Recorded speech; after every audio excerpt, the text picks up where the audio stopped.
Welcome to week 9. We continue with mutation testing this week. This will be the first uploaded lecture for week 9. What are we going to do today? We'll begin by recapping what we had planned to do for mutation testing. If you remember, I had shown you this figure last week in one of my lectures.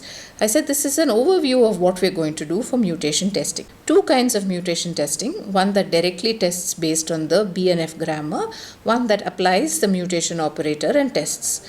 That could be applied for programs at unit level, for integration testing, for specifications, and to mutate the input spaces. And in programs, you could apply it for any programming language.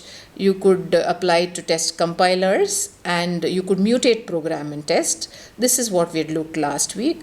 There's no known application of BNF grammar-based testing for integration testing, but you can apply mutation operators to program to do integration testing. When it comes to specifications, there are specific classes of specifications called algebraic specifications for which mutation testing can be used. You can also apply it to finite state machines. You can apply it to model checking tools like SMV and new SMV. In input space partitioning, the main goal of mutation testing is to apply it to input description languages. We will see it for XML. So this was an overview of all that we were going to do regard to mutation testing for software artifacts. What have we done already? The things that are colored in green here, we have completed BNF grammar for programming languages. I told you how to mutate by using the grammar. We also saw mutation operators for programs, strongly killing, weakly killing mutants, ground strings. And we saw an exhaustive list of mutation operators that you could apply for programs written in Java and C to mutate your program and do unit testing for that program. So these we have already completed. The things that I have striked out are things that, as I told you, we are not going to cover as a part of this course. So testing of compilers is a very involved topic that is based on grammar testing, not within the scope of this course, so I'm not going to do that. Algebraic specification needs me to introduce the detailed notion of algebraic specifications, and it doesn't have great practical applications, so I decided to skip that also. And right in the beginning I told you this course does not cover model checking, so we will not really do mutation operators for model checking. So the pending ones are these, the ones that are in black to be done. What we are going to do in this lecture and into a good amount of the next lecture would be how mutation testing is applied to programs to be able to do design integration testing. This is what I'm going to tell you. So this is the focus of the next couple of lectures, including this lecture. So when it comes to mutation for programs at the level of integration testing, we've considered two parts to it. The first that we ask is how to use mutation for testing at integration level without focusing on object-oriented relationships. Let's say I have a C program. The C program can be modular. It could have several procedures that call each other, several functions that call each other, and I might want to test the interfaces or the procedure calls related to C. There will be no object-oriented features at all. We'll do that separately, such that it applies to any procedure method call interfaces and could be used generically cutting across several different programming languages. Then we will consider specifically integration related to object-oriented features, because that's very important, and a lot of new complications come when it comes to integrating modules from different classes, modules from different methods. So we'll look at a separate set of mutation operators that focus on object-oriented integration testing. So I'll begin this lecture. In this lecture, we'll do the first part. I'll tell you what are the mutation operators for mutation testing at integration level for a generic programming language. You could use it for a generic programming language like C. You could also use it for a programming language like Java, but without focusing on the object-oriented relationships or any other programming language. So integration testing or integration mutation is also called interface testing. If you remember in the module that I told you about design integration, when I do integration testing, the focus is on interfaces. So it's also called interface testing. How does it work? It works by creating mutants. Where does it create mutants? It creates mutants on the interfaces or on the connections between the components. It doesn't mutate within a method. That we already saw last week. The mutation that we want to focus on this week will focus on mutation on the calls or interfaces that are present between the functions and procedures and methods. Most of the mutations that we will do are around method calls or function calls. Both the calling method and the called method are considered for mutation. So generically listing, these are what the integration mutation operators do. The first two talk about the calling method, the last two talk about the called method. The first one says they change a calling method by modifying the values that are sent to the called method. So you could change variable names, you could change expressions that are sent to the called method.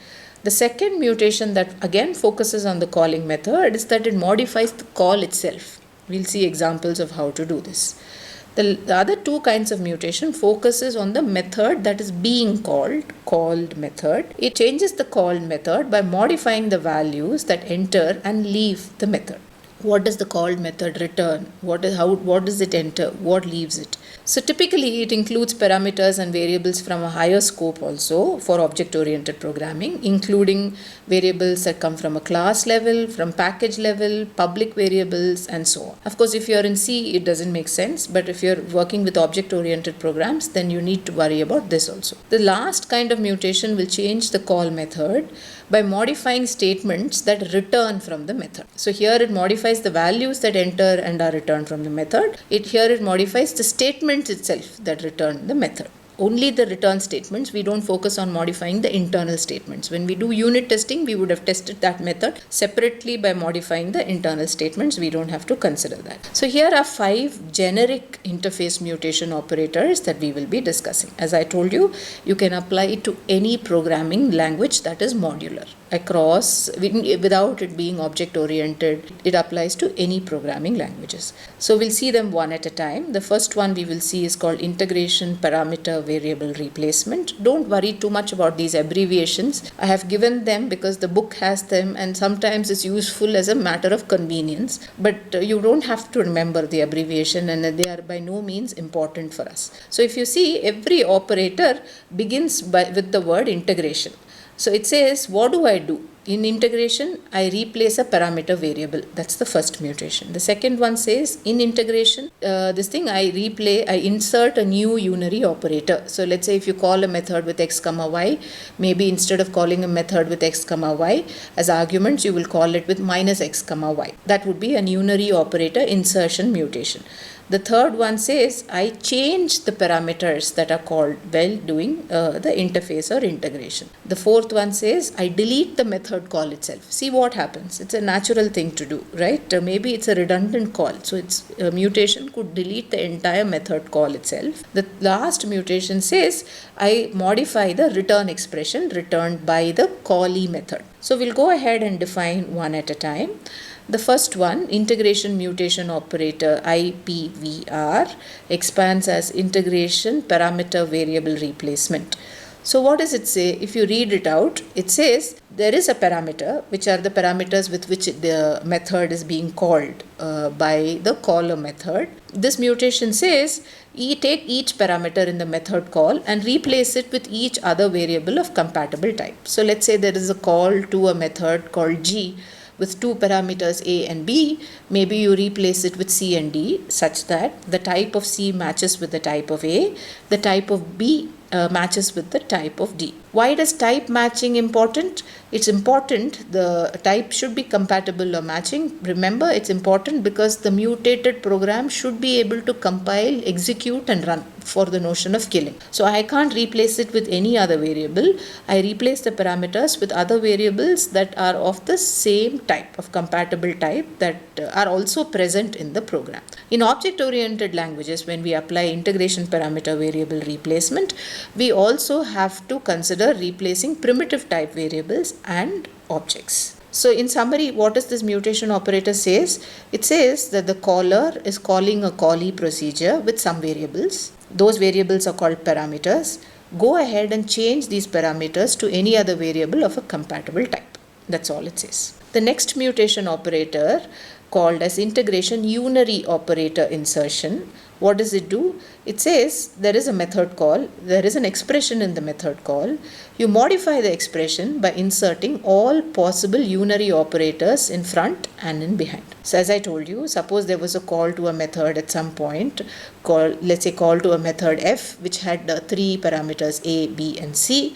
You could insert a unary operator in front of a to mutate it to make it minus a. So instead of the method being called with parameters a, b and c, it will be called with parameters minus a, b and c. In turn, you could mutate and change the sign of b, you could mutate and change the sign of c, and so on. Unary operators that are available vary by language and by type. So whichever language you are using, basically whatever is compatible in that language, feel free to pick up that unary operator and change the parameters by inserting a new unary operator in front of a reference variable or a parameter. The next operation, the third operation, mutation operation, is this. It says integration parameter exchange. Which means what? Each parameter in a method call is exchanged with each parameter of compatible type in that method call.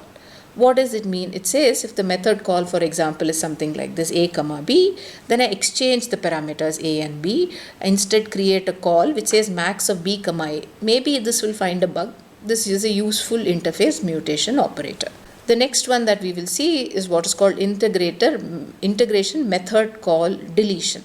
So what it says, as I told you here, it's bold. It just deletes the entire statement that does the method or the function call. So each method call is deleted. Means what? If it's deleted, the mutated program should still compile and produce the value. So you should the method, if actually originally called, would have returned a value. So when you delete the method call, there will be no returning of value and the program execution or compiling will stop.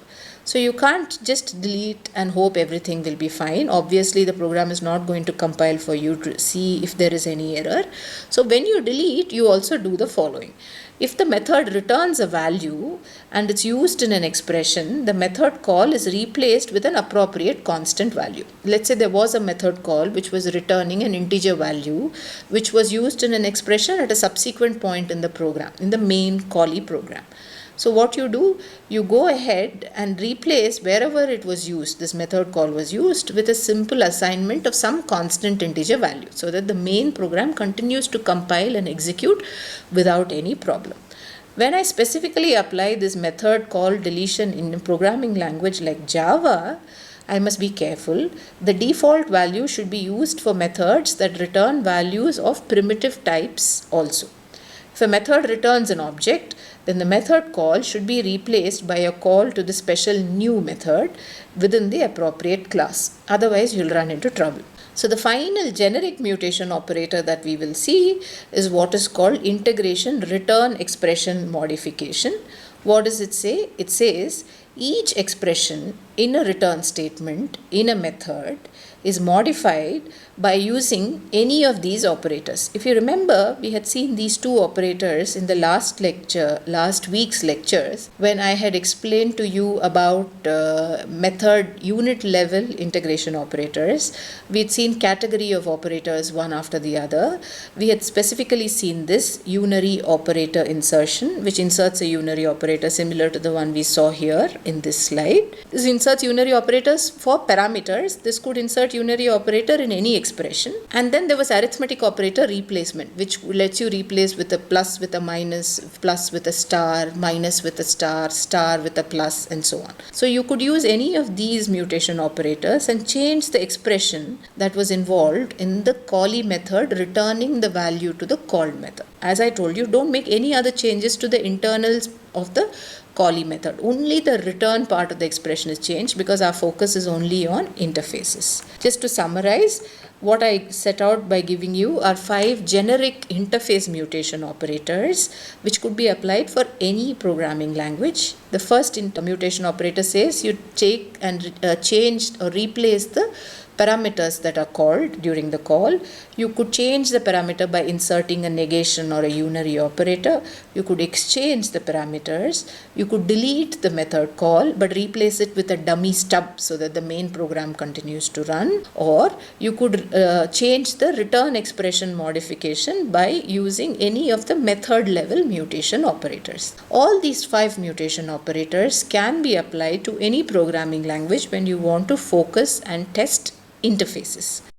So towards moving on to using mutation testing specifically for object-oriented languages, first point to be noted, as I told you, is that for object-oriented languages, the kind of integration that happens is very different from imperative languages like C and all that. So it helps to spend some time understanding what are the various concepts underlying object-oriented programming language that helps us to integrate software components that are developed for these languages. So with that in mind, I would like to recap from the point of view of testing the following object-oriented concepts. And before we move on and do that, when it comes to integration testing for object-oriented languages, we should remember that there could be 2 levels. One is you have developed individual methods and you want to put together the methods in the same class and test how they interact. The other is you have written more code, you have developed a lot of code for several different classes and you want to put together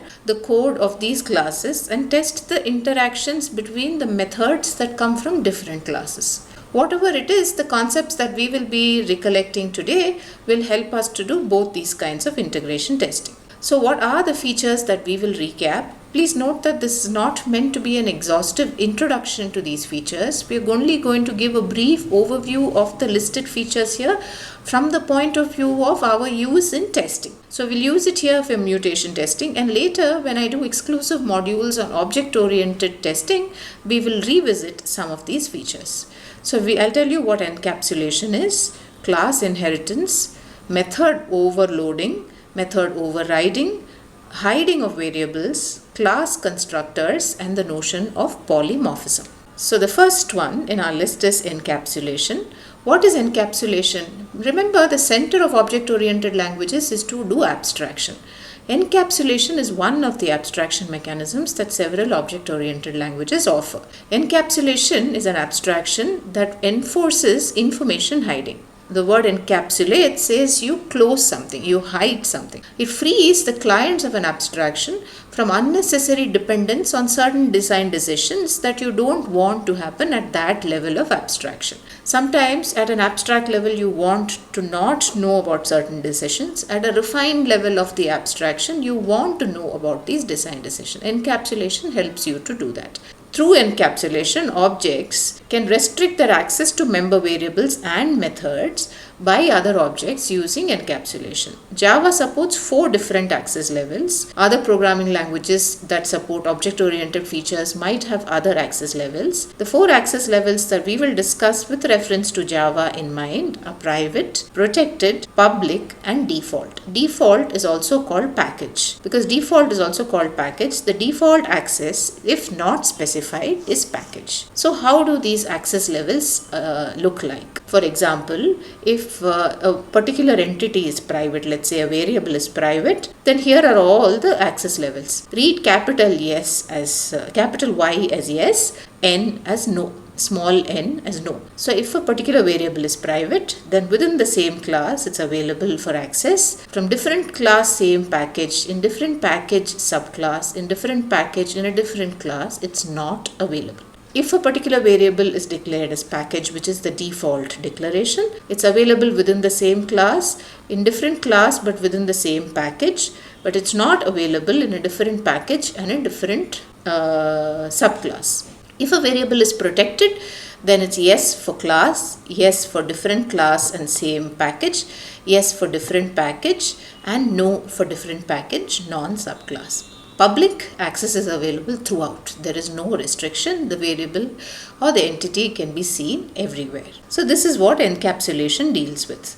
The next concept that we will want to look at is what is called class inheritance. What does class inheritance talk about? We say one class inherits from another class, then the class that it inherits from is called a parent class, and the other class is called a subclass or a child class. Parent of parent could be an ancestor. So we say a subclass inherits. What are the things that it can inherit? It can inherit variables, it can inherit methods. It can inherit these two entities, variables and methods, from its parent, or it can inherit from its parent, which will be an ancestor, and moving on, parent, which will be another ancestor, and so on. Then after inheriting, what can the subclass do with the variables and methods? It can use them as they are defined. It can override the methods, redo them, or it can hide the methods. We will see overriding and hiding very soon now. Java does not support multiple class inheritance, so every class has only one immediate parent. Now the subclasses that inherit can explicitly use their parent variable and methods without changing or overriding by using the word super. So you prefix whatever variable or method name with super, like this super.method name, then you can use it as it is. Java's inheritance allows us to do, as I told you here, override methods, hide the variables, and also use class constructors. So we look at method overriding first. What does method overriding do? Method overriding allows a method and a subclass to have the same name, same arguments, and same result type as a method in its parents. But inside, the code that the method implements could be different. So for all practical purposes, name is also same, arguments is also same, return type is also same, but whatever it computes or whatever its core functionality is, that could be different. Overriding, what does it do? It allows subclasses to redefine inherited methods. A child class method can have the same signature, meaning same name, arguments and result, but a different implementation. That's what I told you just now. Variable hiding. What does that do? Variable hiding is achieved by defining a variable in a child class that has the same name and the type of an inherited variable. So which means what? You have a variable from your parent class, you declare another variable with exactly the same name with exactly the same type. So it is as good as saying I am not considering the variable that I have inherited from the parent class, or in other words, I am hiding the variable that I have inherited from the parent class. What is a class constructor? A class constructor is a class. In a class is a special type of subroutine that is called to create an object. It prepares the new object for use, often accepting arguments that the constructor uses to set the required member variables of that object that is being created. These objects are not inherited the same way methods are. Constructors are very specific features. To use a construct, we must explicitly call it again using the super keyword that we saw here, using this super keyword. The call must be the first statement in the derived class constructor, and the parameter list must exactly match the parameters in the argument list of the parent constructor. What is polymorphism? Java supports two versions of polymorphism, attributes and methods. Both of them use dynamic binding. So what do we mean by that? An object actually in Java has a declared type and an actual type. Actual type can be the declared type, or it can be any type that is descended from the declared type. Polymorphic attributes and polymorphic methods, as I told you here, right? Two types of polymorphism, attributes and methods. So what do they do? Polymorphic attribute is an object reference that can take on various types. That's why the word poly. Poly means it can be of several types at any point in time in a given piece of code. At any location in a program, the type of object reference can be different in different executions of the same program. For methods, a method is called polymorphic if it can accept parameters of different types, having a parameter that is declared of type object. What do polymorphic methods used for? Polymorphic methods are used to implement type abstraction. Please remember there is also something called overriding methods, which is basically another method in a child class that has the same name, argument and type. This is different. The polymorphic method can accept parameters of different types by having a parameter that is declared of type object. These two are different. The next concept in our list is overloading. Overloading is the use of same name for different constructors or methods in the same class. So it's again intuitively in the English sense of the term overloading. We use the same name again and again. So you overload the name. They must have different signatures or lists of arguments, unlike overriding. Overloading is different from overriding. Why? Overloading occurs with two methods in the same class, whereas overriding occurs between a class and one of its descendants. The next concept is instance and class variables. Instance and class variables are associated with a class. Class variables in Java are called static variables in the sense that there's only one copy of the variable that is shared with all instances of that class. Unlike class variables that are static, instant variables belong to an object, an instance of a class. Every instance can have its own copy of the variable, that way it's not static. Changes made to a particular instance of an instance variable do not reflect in other instances of that class. So instance variables are typically declared at class levels. Class variables are also declared at class level but with the keyword static. Local variables are declared within methods. So this was a brief overview of some object-oriented concepts that I wanted to tell you. So we recapped all these concepts that are listed in this slide. This by no means is meant to be an exhaustive introduction. So please don't consider this as an exhaustive introduction. We just briefly recap concepts as we wanted for testing, specifically mutation testing related to object-oriented integration. Later, when we do object-oriented applications testing also, we'll come and recap these concepts. Feel free to pick up any good book on object-oriented programming and you'll get a more detailed, thorough introduction to these concepts. I hope this brief overview was helpful. We'll continue with object-oriented mutation testing for integration in the next lecture. Thank you.